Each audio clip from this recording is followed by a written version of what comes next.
कि जब 85% हर बच्चे के लिए बना हुआ है, इसका मतलब जो क्वेश्चन हर बच्चा कर सकता है वो किसी का गलत नहीं होना चाहिए।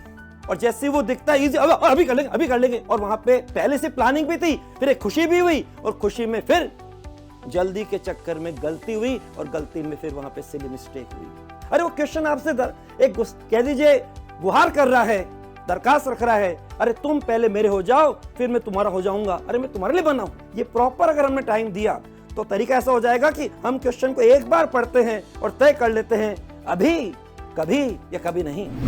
मोटी बात है वो छोटी सी कि जब 85% हर बच्चे के लिए बना हुआ है, इसका मतलब जो क्वेश्चन हर बच्चा कर सकता है वो किसी का गलत नहीं होना चाहिए। उसमें खुद की गिनती भी लेके चला करो, उसमें आप भी हो। और ये जो क्वेश्चन है ना, ये गलत होते हैं किसमें?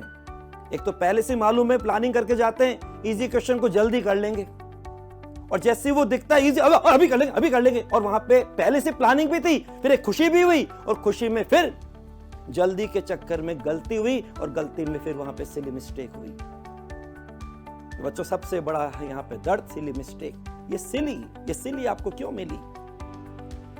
क्योंकि बस आपका जहां पर अंदर से हो गया, इनको पहले फटाफट कर लेंगे, फटाफट नहीं, हर क्वेश्चन को प्रॉपर एक टाइम देना पड़ता है। आप मुझसे प्रॉमिस कर लीजिए कि सर जो हमको आता उसको तसल्ली से ढंग से करेंगे, कहीं जल्दी नहीं करेंगे। तो मैं लिख के दे सकता हूं जितना आपने वो 85% पेपर अटेम्प्ट किया है उसमें एक भी गलत नहीं होगा। तो पहला यहां कमिटमेंट हो गया कि हमारा तीनों सब्जेक्ट में वो पोर्शन जो प्लेन टाइनी क्वेश्चन होते हैं, इजी क्वेश्चन होते हैं, फंडामेंटल पर होते हैं, बहुत सिंपल लैंग्वेज में होते हैं, बहुत सिंपल ऑप्शन में होते हैं। क्वेश्चन की लैंग्वेज में कंफ्यूजन ना ऑप्शन में कंफ्यूजन, साफ दिखता है कि ये इसका आंसर होगा, लेकिन ये ऑब्जेक्टिव पैटर्न है। इसलिए यहां पर आपका ऑब्जेक्ट है कि 4 आंसर में कौन सा बेस्ट है उसको आपको टिक करना है, कौन सा मोस्ट एप्रोप्रिएट है उसको आपको टिक करना है। इसलिए आपके यहां पर मेमोरी बेस पे काम नहीं चलेगा। पहले से कोई क्वेश्चन आपका करा हुआ हो तो भी वहां पे एग्जाम में जाके उसको आप फ्रेश मान के चलिए, तो आप भूल नहीं जाएंगे, कोई नॉलेज गायब नहीं हो जाएगी। कोई भी आपके लिए क्वेश्चन हो उसको आप तसल्ली से पहले अंडरलाइन करके पढ़िए। एक क्वेश्चन को जितना टाइम देना है उतना तो जरूरी है। अरे वो क्वेश्चन आपसे एक कह दीजिए गुहार कर रहा है, दरखास्त रख रहा है, अरे तुम पहले मेरे हो जाओ फिर मैं तुम्हारा हो जाऊंगा, अरे मैं तुम्हारे लिए बना हूं। थोड़ा सा कितनी सीधी सी बात है, जितना उसको टाइम चाहिए उतना उसको टाइम दीजिए, और बचपन का तरीका लगाइए, अंडरलाइन करके पढ़िए, और एक क्वेश्चन पे हमेशा फोकस रहिए।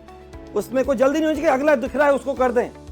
एक समय फोकस होकर एक क्वेश्चन को देखिए, अंडरलाइन करके पढ़िए, क्योंकि अपने आप ये स्टेप कनेक्टेड हैं। पढ़ेंगे सही, अगला स्टेप समझने के साथ समझेगा सही, समझ में सही आएगा तो फिर सोचना भी सही, और सोचने के बाद आपका या तो वो क्वेश्चन एनालिटिकल अप्रोच का है, एनालिसिस का है, तो ऑप्शन का एनालिसिस करिए, या फिर कोई न्यूमेरिकल है, कोई ऐसा है तो पेन चलाइए। उसके बाद तो करना है, या तो एनालिसिस करना है या पेन से करना है, और बात ओएमआर शीट में भरना है।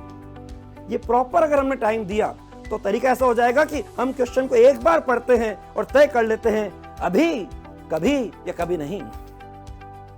अभी का मतलब हमारा इजी राउंड का क्वेश्चन है, हमारा प्लेन टाइनी क्वेश्चन है, और बस वही आपका तरीका होना चाहिए। Take it easy and make it easy, और आराम से आप फर्स्ट राउंड में 85% पेपर को अटेम्प्ट कर सकते हैं। पिछले 2020 से मैं देख रहा हूं, ये 5वां साल होगा, लगभग आपका 85% पेपर फर्स्ट राउंड में हो सकता है।